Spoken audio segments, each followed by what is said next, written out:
Setting yourself long-term goals is most likely the best and most sustainable way to improve your level of performance and reaching your training peaks.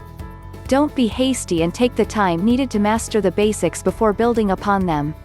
It's logical, we all know it, and yet, a lot of CrossFit WOD and powerlifting movements are too often performed poorly. So don't undermine the importance of using suitable weights that allow progress in technique and mobility. And you'll see the corrective nature of the movements will unquestionably work out to your advantage. Strength and powerlifting are really important in any CrossFit WOD, and you can definitely see it from the athletes performing at the CrossFit Games. The movements are based on essential movement from powerlifting, Olympic weightlifting and specific CrossFit movements that you need to know and perform with proper form. Some people also want to work on them in bodybuilding because it is crucial to increasing strength and performance through efficiency and improving technique to remain injury-free. Even through hundreds of CrossFit WOD or after a lifetime of bodybuilding, one should remain injury-free. So we recommend working on your powerlifting basics first, the deadlift and squat. The deadlift, as rudimentary as can be, bending down and picking stuff up the ground is probably the simplest and most used exercise in the world. Anyone training or weightlifting will want to incorporate it in their gym routine to maximize strength, and anyone who doesn't train still do it every time they lift something off the floor. Nonetheless, going heavy should be done with a sound and appropriate technique. The squat, the back squat, front squat and overhead squat are all compound movements that are essential to develop powerlifting strength as well as technique and stability. These skills are also transferable to the other main Olympic lifts, making them even more important in a typical CrossFit WOD. Includes the clean and jerk, snatch, press, kettlebell work, etc.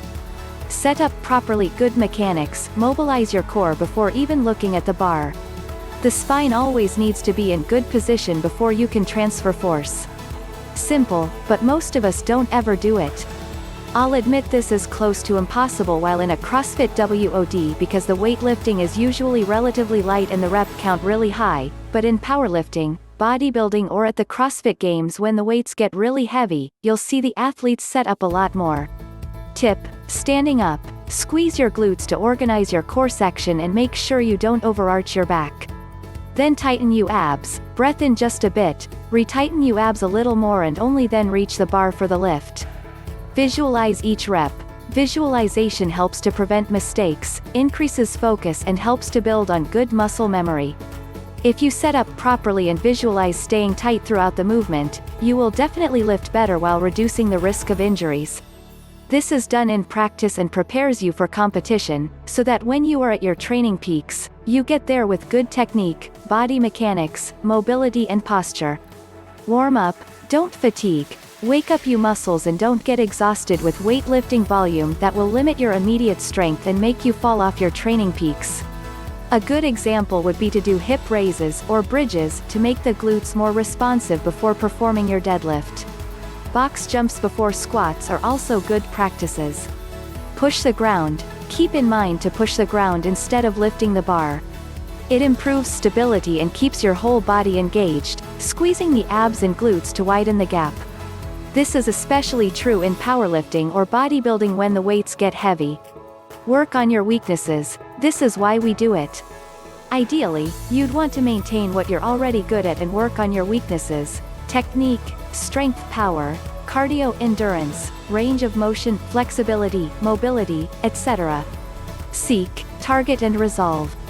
We strongly recommend concentrating on these three aspects in training, using sound and logical data to do so. Technique * power * endurance. Number 1. Technique, learning appropriate training patterns and muscle memory. Number 2. Power, lifting faster and heavier. Number 3. Endurance, owning the physical and mental resilience to keep going.